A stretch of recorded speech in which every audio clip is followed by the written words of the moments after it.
On ilo aloittaa kirkkomme 20. kirkkolaulupäivät täällä Uspenskin katedraalissa, pääsiäisen riemun yhä kaikuessa. Nämä kokoontumiset ovat aina olleet tärkeitä ja ne ovat vuosien varrella myös todistaneet merkittävistä muutoksista. Nämä ovat ainakin 7. kirkkolaulupäivät, joissa on naiskanttoreita, eikä kukaan enää hämmästele tätä aikoinaan kummastuttakin herättänyttä korjausliikettä. Kirkkolaulupäivät ovat siis vuosien varrella todistaneet monista merkittävistä muutoksista. Vuonna 1965 Ilomantsissa otettiin käyttöön arkkipiispa Paavalin muotoilema muoviliturgia, jossa eukaristian rukoukset luettiin ääneen, käytäntö, joka on sittemmin levinnyt ympäri ortodoksista maailmaa. Kirkkolaulupäivillä on ollut tärkeä rooli suomen kieleen sävelletyn ortodoksisen kirkkomusiikin tunnetuksi tekemisessä. Suoraan suomen kieleen sävelletty musiikki kykenee usein yhdistämään musiikin ja tekstin harmonisemmaksi kokonaisuudeksi kuin mihin käännös kykenee. Edellä mainitsemani vuoden 1965 Ilomantsin kirkkolaulupäiviä voidaan pitää lähtölaukauksena myös yhä kasvavalle omien kirkkomuusikkojemme sävellystöille. Tänä viikonloppuna liturgiassa kuulemme Aleksi Suikkasen, Markus Hännisen, Leonid Bashmakovin ja Elia Pietarisen säveltämää musiikkia. Nyt kuultava rukouspalvelus Ukrainan rauhan puolesta on myös Elia Pietarisen sävellys. Juuri siksi sävellys, jonka pian kuulemme, ei ole vain musiikkia. Se on kirkon ääni, rukous ja vastaus kärsimykseen, jonka keskellä Ukraina nyt on. Sota Euroopassa jatkuu 5. vuotta. Venäjän oikeudeton hyökkäys Ukrainaan helmikuun 22. päivä vuonna 2022 muutti maanosamme perustusta. Sen jälkeen on seurannut niin paljon kärsimystä, suruja, kauhuja ja pimeyttä, että Ukrainan kansalla kestää usean sukupolven ajan toipua tästä kaikesta. Kristittyinä tiedämme aina, mitä meidän tulee tehdä. Me rukoilemme. Me pidämme yllä totuutta. Me autamme. Nämä 3 eivät ole toistensa vaihtoehtoja, vaan toistensa edellytyksiä. Rukous ilman totuutta on tyhjää, totuus ilman apua on tekopyhää, apu ilman rukousta kuluttaa antajansa loppuun. Tämän kaiken me teemme, vaikka maailman mahtavimmat mekanismit pyrkivät kääntämään puhtaan totuuden valheeksi ja valheen keinototuudeksi. Jos erkanemme totuudesta, hylkäämme Kristuksen, joka on totuus. Mutta tämäkään ei vielä riitä. Meidät on kutsuttu auttamaan Ukrainaa ja ukrainalaisia konkreettisesti niin Ukrainassa kuin pakolaisuudessakin. Palauttakaamme mieliin toisen maailmansodan evakot ja se, kuinka heitä autettiin. Muistelimmehan evakkojen päivänä viime maanantaina, kuinka liki 500 000 kansalaistamme joutui muuttamaan pois kotiseudultaan toisen maailmansodan seurauksena. Samalla vietimme ensimmäistä kertaa Kristuksen evakkoikonin juhlaa. Jo silloin oli niitäkin, jotka nurisivat joutuessaan tinkimään omastaan evakkojen hyväksi. Kukaan itseään kristittyynä pitävä ei kuitenkaan voi kieltäytyä auttamasta hädänalaista. Ei yksikään itseään kristittynä pitävä voi lähteä oikeudettomaan hyökkäykseen, ei siihen kehottaa eikä sellaista puolustella. Aivan hiljattain Rooman paavi Leo muistutti kristittyjen tehtävästä rauhan ylläpitäjänä. Vain muutama päivä sitten Canterburyn arkkipiispa Mullally kehoitti koko anglikaanista yhteisöä yhdessä paavin kanssa kohottamaan äänensä rauhan ja oikeudenmukaisuuden puolesta. Niihin ääniin liittyy tänä iltana myös meidän äänemme, Suomen ortodoksisen kirkon ääni, osana sitä kristikunnan yhteistä todistusta, jota tämä aika väistämättä vaatii. Niinpä mekin nyt pyydämme Jumalalta pehmittämään sydämet, ohjaamaan kansat ja niiden johtajat rauhan tielle. Jumalan palvelus ja rukous osaltaan myös lievittävät ahdistustamme, koska aina rukoiltuamme tiedämme tehneemme jotain merkityksellistä tuon suuren vääryyden korjaamiseksi. Tämäkin rukouspalvelus vuodattaa musiikilla valoa sodan sumentamaan maailmaan ja korjaa sellaista, mitä kukaan tai mikään muu ei voi korjata. Olemme vajaa 3 viikkoa sitten pyhänä pääsiäisenä saaneet todistaa, kuinka hyvä voittaa pahan, oikeus kukistaa vääryyden ja totuus tallaa valheen jalkoihinsa. Vain tämä Kristuksen saavuttama voitto on lopullinen ja iankaikkinen.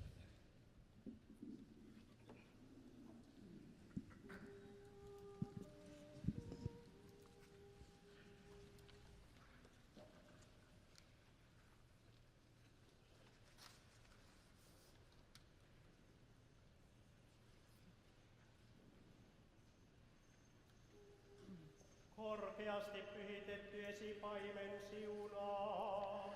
Kiitetty olkoon Jumalamme, alati nyt aina ja iankaikkisesti.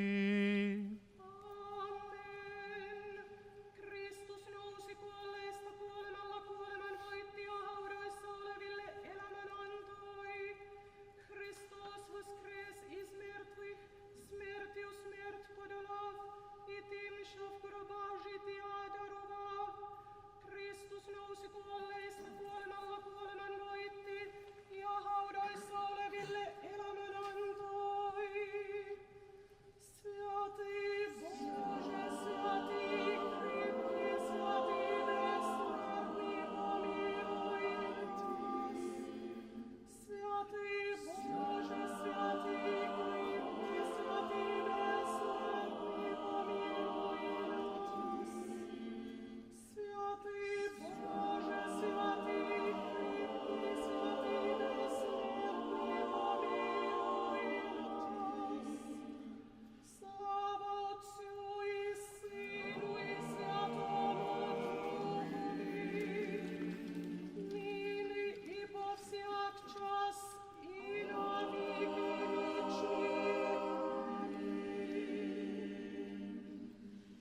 Пресвятая Троїце, помилуй нас, Господи, очисти гріхи наші. Владико, прости беззаконня наші, святий зглянься і зціли немощі наші, імені Твого ради. Господи, помилуй, Господи, помилуй, Господи, помилуй. Слава Отцю і Сину і Святому Духові, і нині і повсякчас і на віки вічні. Амінь.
Sillä sinun Isä, Poika ja Pyhä Henki on valtakunta, voima ja kunnia, nyt ja aina ja iankaikkisesti.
iankaikkisesti. Aamen.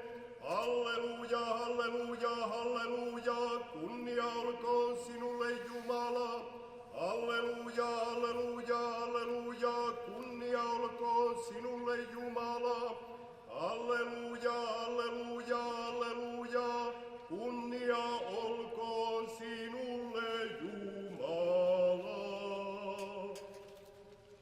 Rukoilkaamme rauhassa Herraa.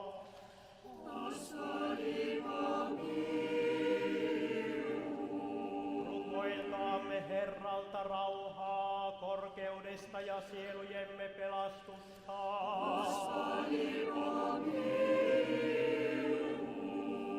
Rukoilkaamme Herralta koko maailmalle rauhaa, pyhille Jumalan kirkoille kestävyyttä ja kaikkien yhdistymistä.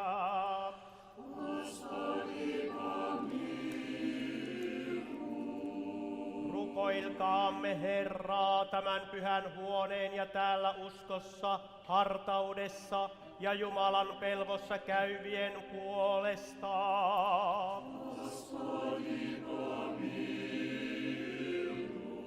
Rukoilkaamme Herraa arkkipiispamme Elian, arvoisien pappien, Kristuksessa diakonien, kaikkien kirkon palvelijoiden ja kirkkokansan puolesta.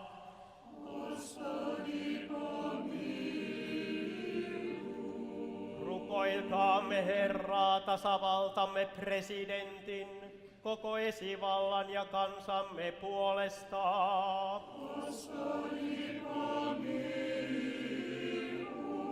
Rukoilkaamme Herraa tämän kaupungin, kaikkien kaupunkien, kylien ja maakuntien ja niiden uskovaisten asukkaiden puolesta.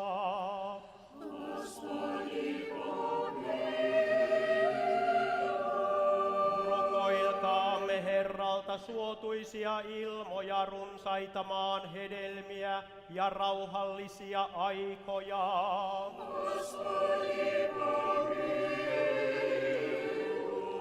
Rukoilkaamme Herraa merellä kulkijain, matkustajain, sairaiden, kärsivien, sorrettujen ja uskonsa tähden vainottujen sekä vankeudessa olevien puolesta, että Herra pelastaisi heidät.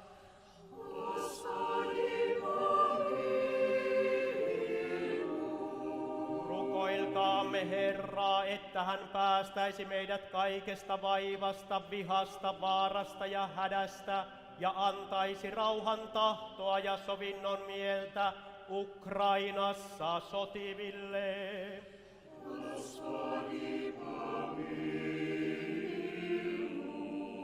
Puolusta, pelasta, armahda ja varjele meitä, Jumala, sinun armollasi.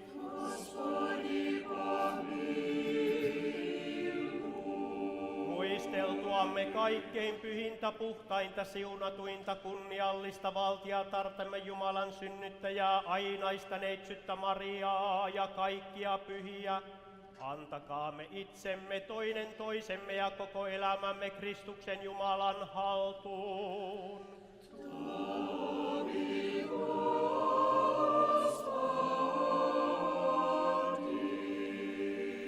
Sillä sinulle, Isä, Poika ja Pyhä Henki, on tuleva kaikkinainen ylistys, kunnia ja palvelus, nyt ja aina ja iankaikkisesti.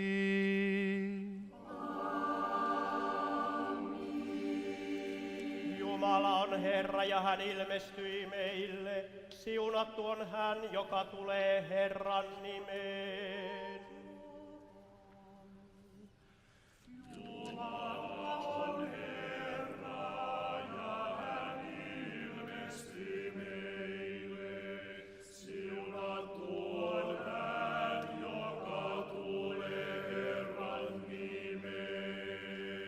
Kiittäkää Herraa, sillä hän on hyvä, sillä hänen armonsa pysyy iankaikkisesti. Jumala on Herra ja hän ilmestyi meille. Siunattu on hän, joka tulee hyökkäsivät minua joka taholta, Herran nimessä minä lyön heidät maahan. En minä kuole, vaan elän ja julistan Herran töitä.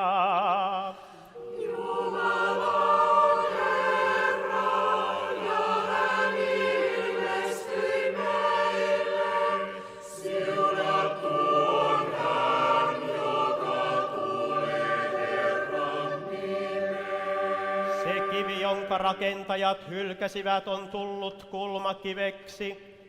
Herralta tämä on tullut ja on ihmeellinen meidän silmissämme.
Ottakaamme vaari, se on viisautta prokimeni.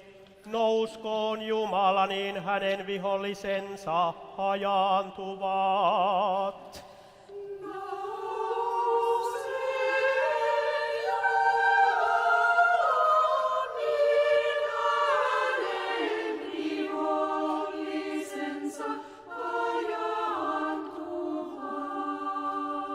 Niin kuin savu hajoaa, niin sinä hajota heidät.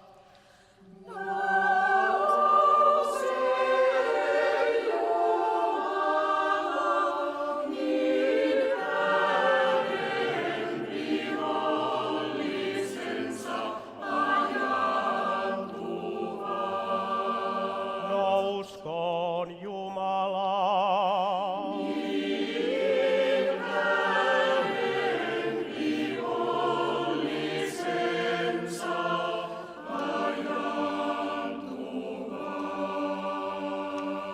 Rukoilkaamme Herraa.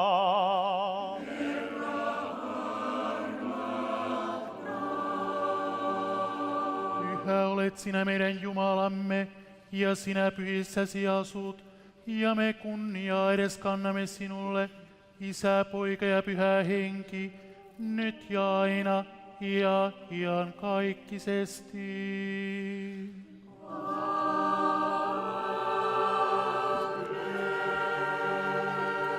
Kaikki, joissa henki on, kiittäkää Herraa. Kaikki, joissa henki on, kiittäkää Herraa. Kiittäkää Jumalaa hänen pyhissään, kiittäkää häntä hänen voimansa väkevyydessään.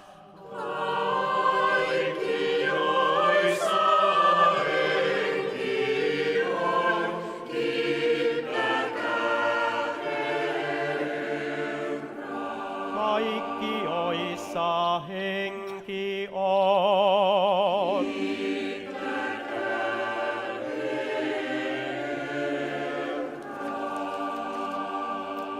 Rukoilkaamme Herraa Jumalaa, että hän tekisi meidät otolliseksi kuulemaan pyhää evankeliumia.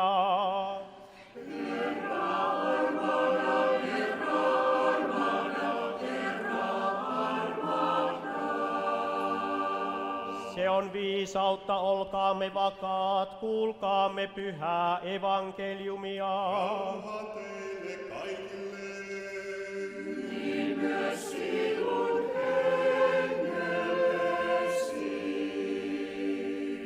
Lukekaamme pyhästä evankeliumista Johanneksen mukaan.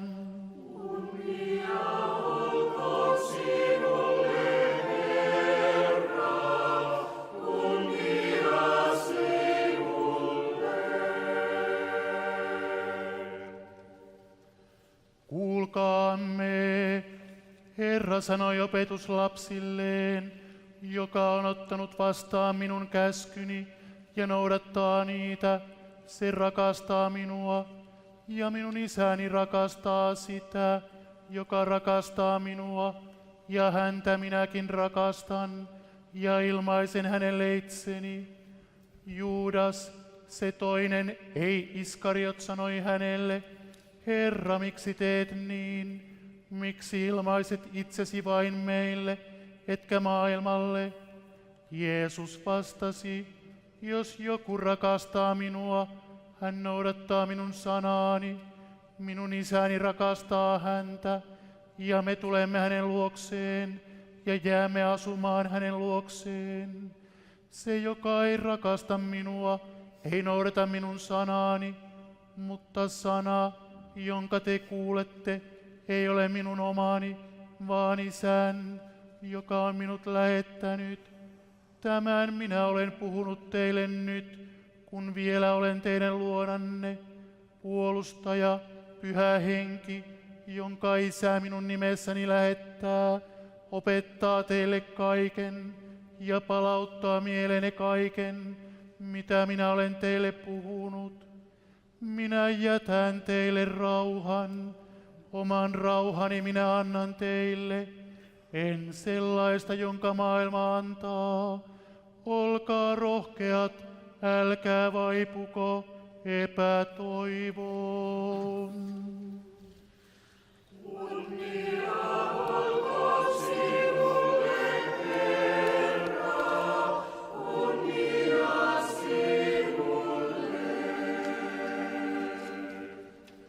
Lausukaamme kaikki täydestä sydämestämme ja täydellä ymmärryksellämme lausukaamme.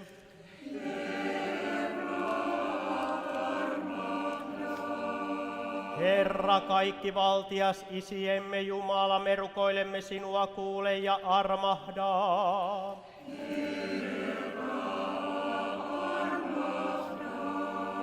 Armahda meitä, Jumala, sinun suuresta armostasi, me rukoilemme sinua, kuule ja armahda.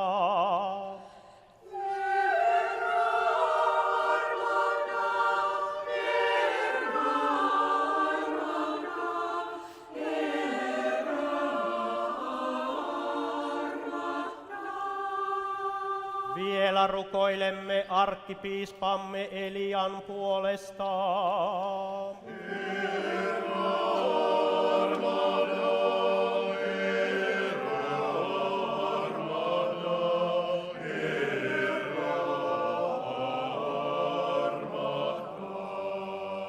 Vielä rukoilemme tasavaltamme presidentin ja koko esivallan puolesta.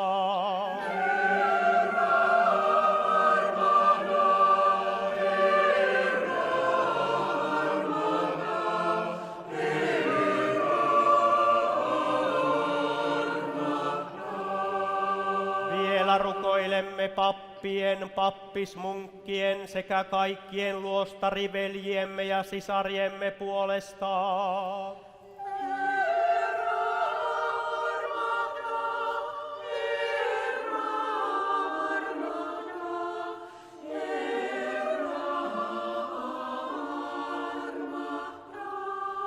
Vielä rukoilemme Herraa, että hän suojelisi paljon kärsivää Ukrainaa, jotta he voisivat jatkaa elämäänsä rauhassa, hartaudessa ja synnin katumuksessa.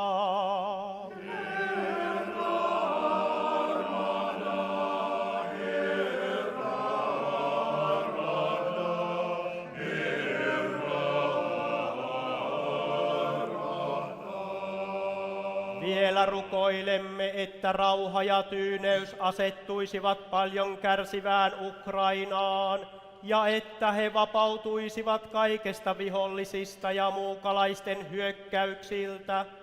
Särkynein sydämin huudamme sinun puoleesi, Herra, rakkauden ja armon lähde. Kaikki valtias suojelijamme, kuule meitä pian ja armahda.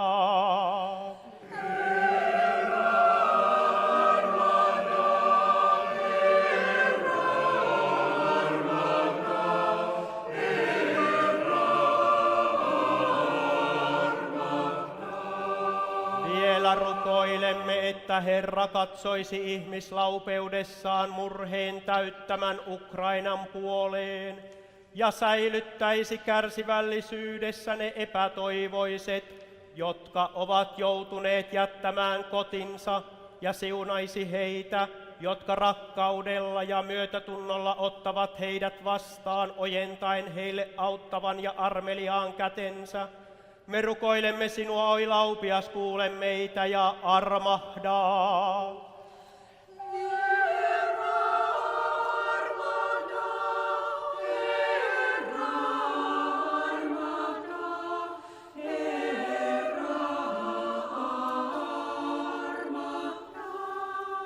Vielä rukoilemme kaikkien maataan puolustavien puolesta, että Herra suojelisi heitä näkyviltä ja näkymättömiltä vihollisilta, vahvistaisi heidän rohkeuttaan ja urhoollisuuttaan, varjelisi heitä kuolettavilta haavoilta, sielun ja ruumiin sairauksilta, kaikelta murheelta, pahalta ja vastoinkäymisiltä, ja antaisi heidän palata koteihinsa terveinä ja onnellisina. Oi Ylen armollinen, kuule meitä ja armahda.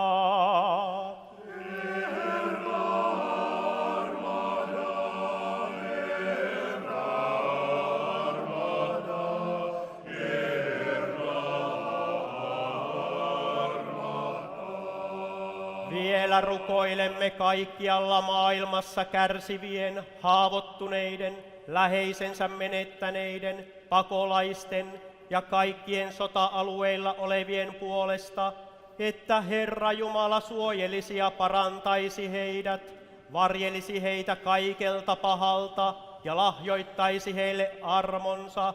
Kuule, oi valtias, meitä ja armahda.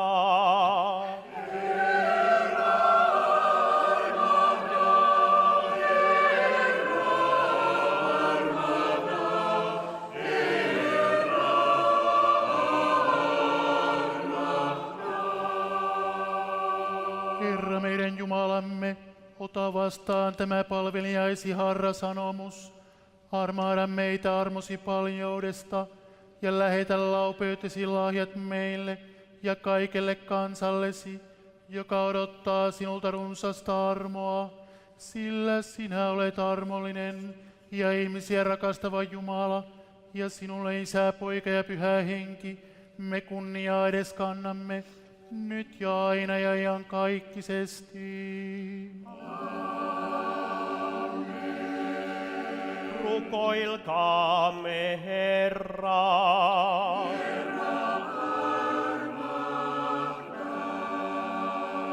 Oi kaikki valtias Herra Jeesus Kristus, meidän Jumalamme, katso armollisesti ihmisrakkautesi korkeudesta, Ukrainan kansan itkua ja valitusta. Ole heille armollinen ja laupias, älä käännä kasvojasi pois kärsivistä ja murheellisista.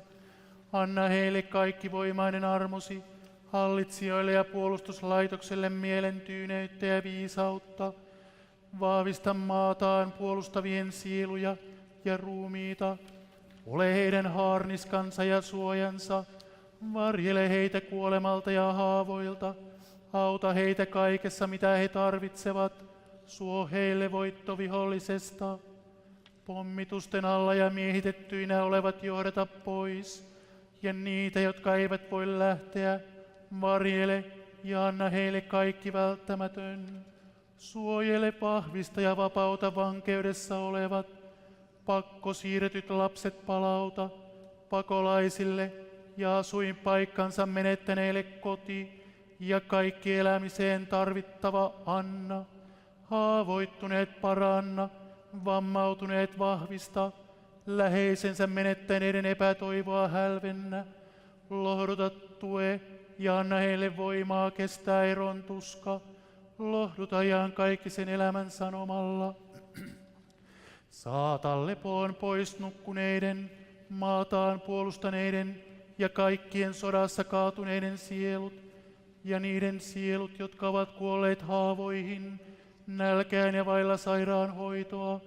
Anna heille anteeksi kaikki heidän syntinsä, tahalliset ja tahattomat, ja saata heidän sielunsa sinne, missä vanhurskaat lepäävät, ja suo heille ihan kaikki sen elämän ilo. Palkitse armollasi ne ihmiset kaikkialla maailmassa, jotka rukoilevat ukrainalaisten puolesta ja auttavat pakon alla paenneita. Me rukoilemme sinua, o Jumalamme, kuule pyyntömme, äläkä käännä pois kasvojasi. Älä hylkää Ukrainaa, anna kaivattu rauha, karkota hyökkääjät, jälleen rakenna maa, anna rauha kirkollesi ja pelastus kaikille, jotka panevat toivonsa sinuun ja kutsuvat sinun nimeäsi, sillä sinä olet armollinen ja ihmisiä rakastava Jumala, ja sinulle Isä, Poika ja Pyhä Henki, me kunniaa edes kannamme, nyt ja aina ja iankaikkisesti.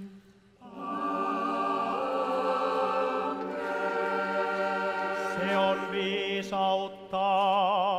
Kaikkein pyhin Jumalan synnyttäjä, pelasta meidät esirukouksillasi.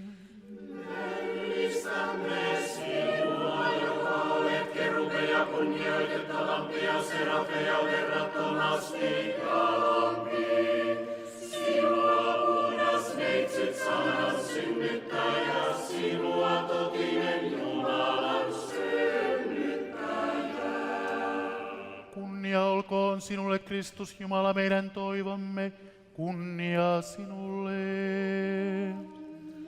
Kunnia olkoon Isälle ja Pojalle ja Pyhälle Hengelle, nyt aina ja iankaikkisesti. Amen. Herra armahda, Herra armahda, Herra armahda. Esipäivän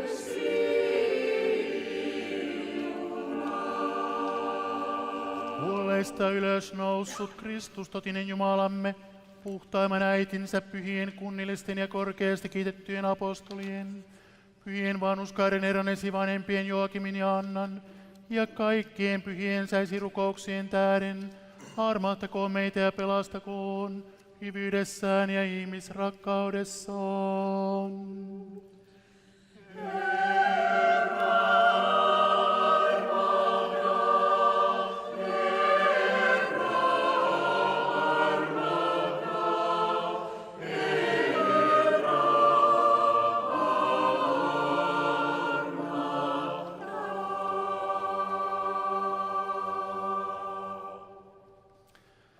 Korkeasti pidetty isä Esipaimen, hyvät juhlavieraat, Helsingin ortodoksisen seurakunnan puolesta toivotan teidät kaikki lämpimästi tervetulleeksi tänne kirkkolaulupäiville.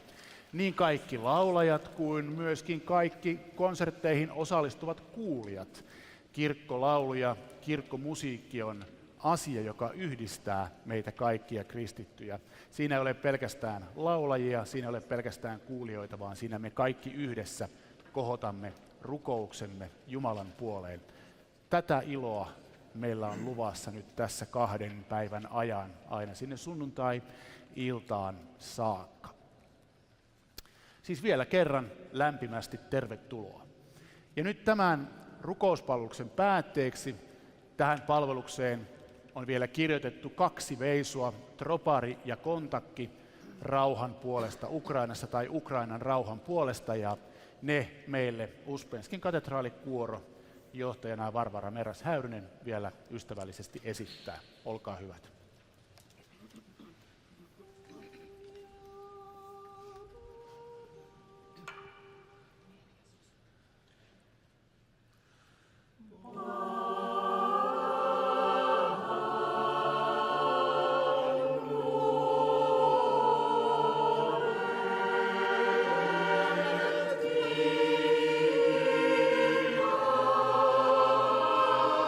Salve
Puoro ja säveltäjä Elia Pietarinen, ole hyvä, tule tänne kumartamaan.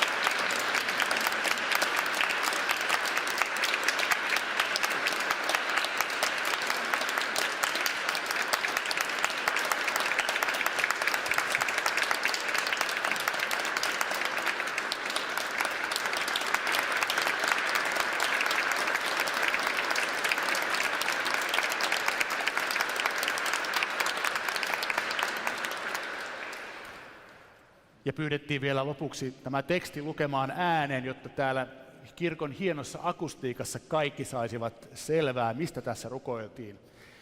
Tämän troparin ja kontakin teksti kuuluu näin. Pahan nuolet, vihan salamat käyvät kimppuune taivaalta, tuhoten luostareita, kirkkoja ja viatonta kansaanne. Mutta taivaallinen kuningas näkee kärsimyksenne ja antaa Ukrainan uskovalle kansalle voiman korkeudesta ja kaikkein kirkkaimman kruunun. Tulkaa kaikki ortodoksiset kristityt, jotka olemme samasta kasteastiasta ukrainalaisten kanssa. Tulkaa Jumalan yksi suuri ja pyhä veljeskansa, joka on jo luomisessa saanut mittaamattoman vapauden. Julistakaamme yhdessä, että maailman herrat ovat voimattomia taivaan Herran edessä. Julistakaamme, että pahuus on jo hävinnyt mielettömän sotansa ja helvetti on kukistettu. Nähkäämme, kuinka Herran risti osoittaa väärän vääräksi ja totuuden totuudeksi. Pysykäämme aina totuudessa, seuraten Kristuksen viitoittamaa elämäntietä, ja anokaamme kärsivälle Ukrainan kansalle voimaa korkeudesta ja meidän sieluillemme pelastusta.